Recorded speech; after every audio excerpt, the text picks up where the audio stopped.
Hello viewers, today we are topic about discussed auto immune disease.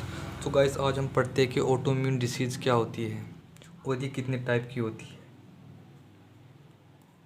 Auto immune disease arise from an abnormal immune response of the body against substance and tissue usually present in the body।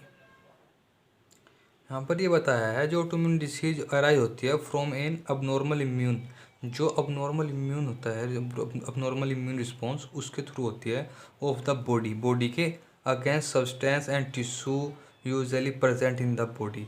जो substrate of tissue के खिलाफ शरीर हमारी body की अबनॉर्मलता है, प्रतिरक्षा जो है, यो इम्यून जो है सर, प्रतिक्रिया आमतौर पर शरीर में मौजूद होती है।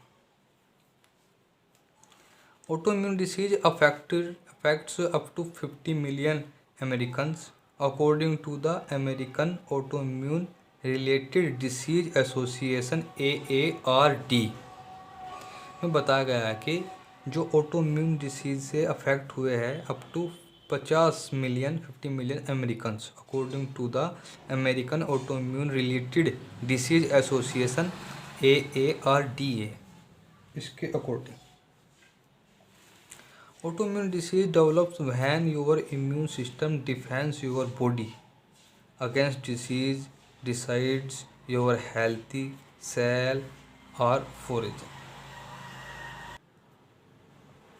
इसमें बताया कि जो ऑटोइम्यून डिसीज है वो जब डेवलप होती है जब यो हमारा इम्यून सिस्टम डिफेंस सुरक्षा करता है योर तुम्हारी बॉडी के अगेंस्ट डिसीज और डिसाइड्स योर हेल्थी सेल और फोरजन। मतलब कि आप अपनी स्वास्थ्य कोशिकाओं जो हमारी सेल है को पहले से तय करते हैं। As a result your immune system attack healthy cells. इसमें बताया गया है guys, as a result your immune system attack healthy cell.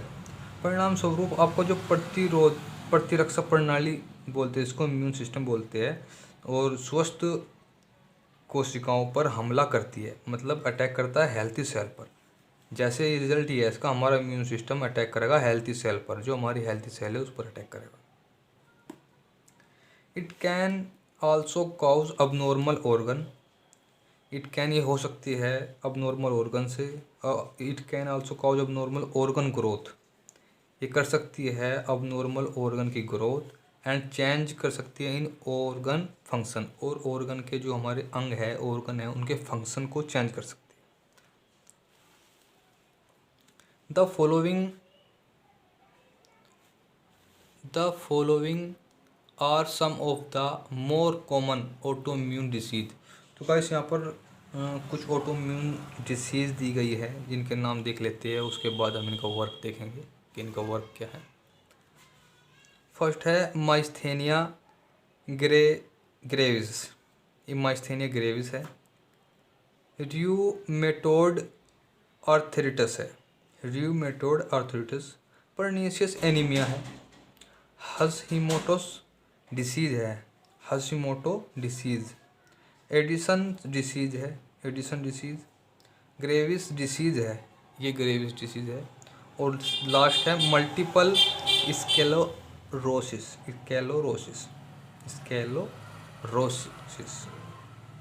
अब गाइस बात करते हैं हम माइस्थेनिया ग्रेविस क्या होता है। Myasthenia gravis autoimmune disease affect many parts of the body. Autoimmune disease affect करता है बहुत सारे पार्ट बॉडी के। The most common organ and tissue, जो मोस्ट कॉमन करता है ऑर्गन को, टिश्यू को अफेक्ट करता है, आर एज फॉलो। जो ऑर्गन और टिश्यू अफेक्टेड होते हैं ऑटोइम्यून डिसीज़ के, अब उनकी बात करते हैं। ये जॉइंट्स को अफेक्ट करता है, मसल्स को अफेक्ट करता है, स्किन को अफेक्ट करती है ऑटोइम्यून डिसीज़। और रेड ब्लड सेल, जो लाल रुधिर कणिकाएं बोलते हैं उसको हिंदी में, उसको अफेक्ट करती है। ब्लड वेसल्स जो होती है उनको अफेक्ट करती है। कनेक्टिव टिश्यू को अफेक्ट करती है। और जो ग्लैंड होती है, एंडोक्राइन ग्लैंड होती है हमारी, काफ़ी है, काफ़ी एड्रिनल ग्लैंड है, कोर्टिकोइड्स है, काफ़ी ग्लैंड है, उनको अफेक्ट करती है ऑटोइम्यून डिसीज, इनको अफेक्ट करती है। The cause of autoimmune disease is unknown है। These are many theories about what triggers autoimmune disease including. ये यहाँ पर कुछ थ्योरी है जिसके बारे में अबाउट ये ट्रिगर्स ऑटोइम्यून डिसीज इंक्लूडिंग रहती है। इसके अंदर ये ऑटोइम्यून डिसीज ट्रिगर इंक्लूडिंग होती है। बात करते हैं बैक्टीरिया और वायरस के अंदर। Drugs, chemical irritant, environmental irritant, इन सभी से ऑटोइम्यून डिसीज के इंक्लूडिंग रहती है, डिसीज इंक्लूडिंग। अब बात करते हैं there are several different type of autoimmune disease that may affect different organ and system in the body. कुछ सेवरल डिफरेंट टाइप की ऑटोइम्यून डिसीज है जो अफेक्ट करती है डिफरेंट ऑर्गन को and system in the body के अंदर। The most common autoimmune disease are as follow. अब देखते हैं कौन कौन सी ऑटोइम्यून डिसीज है। बात करते हैं first autoimmune disease myasthenia gravis की। In this condition the immune system attack the nerve and muscles leading to severe weakness.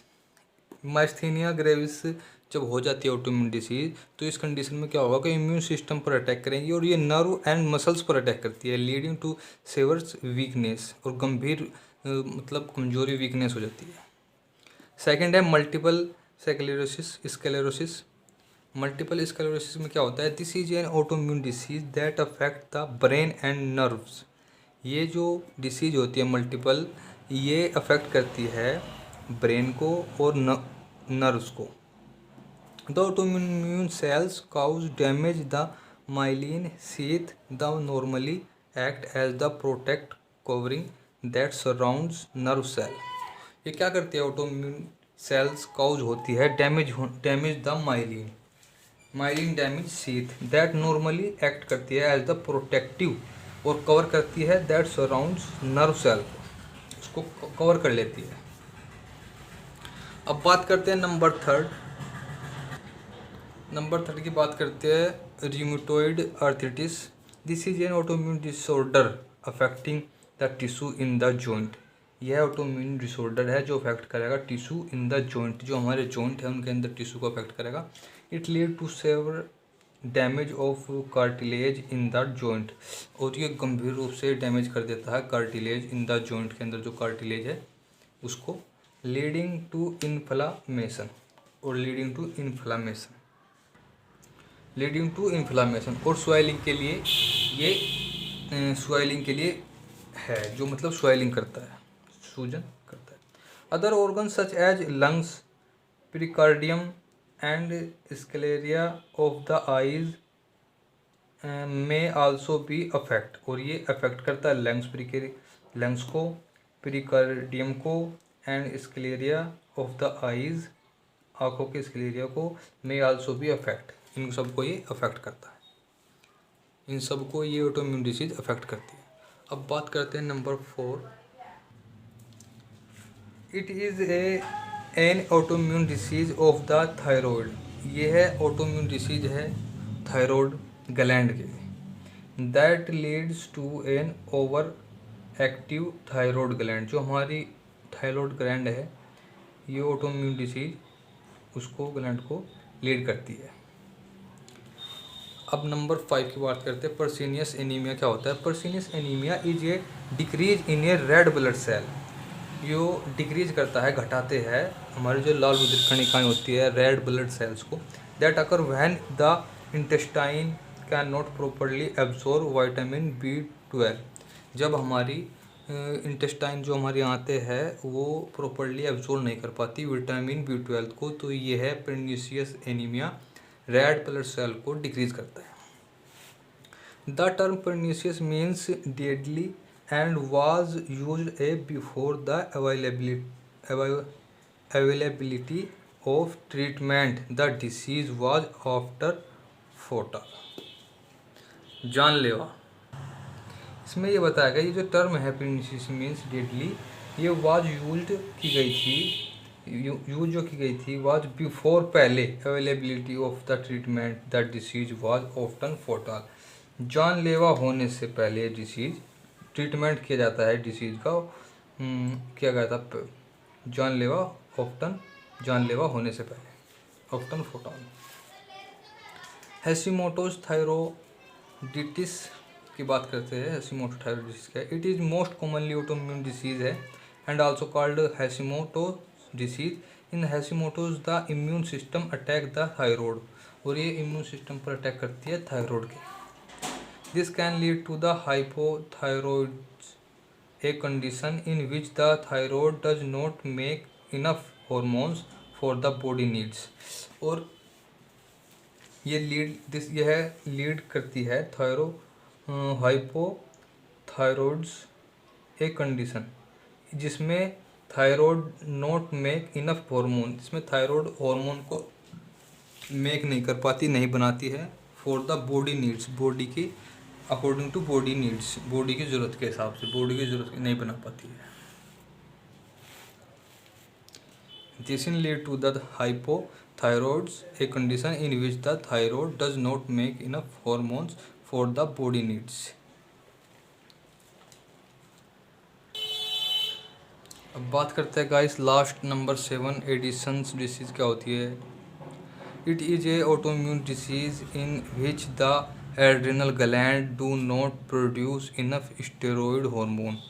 इस कंडीशन में क्या होता है गाइस ऑटोइम्यून डिसीज में जब adrenal gland do not produce enough steroid hormone, ये produce नहीं कर पाती, एड्रिनल ग्लैंड प्रोड्यूस नहीं कर पाती ज़्यादा steroid hormone.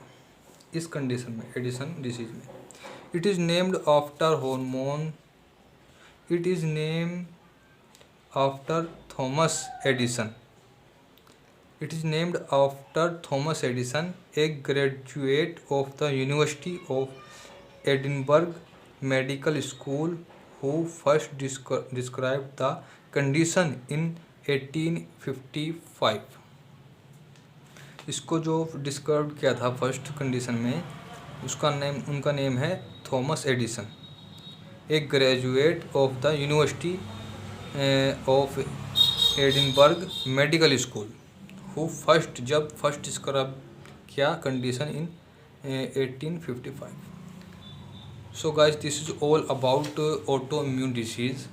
So guys I hope you like this video, so please subscribe my channel and thanks for watching this video.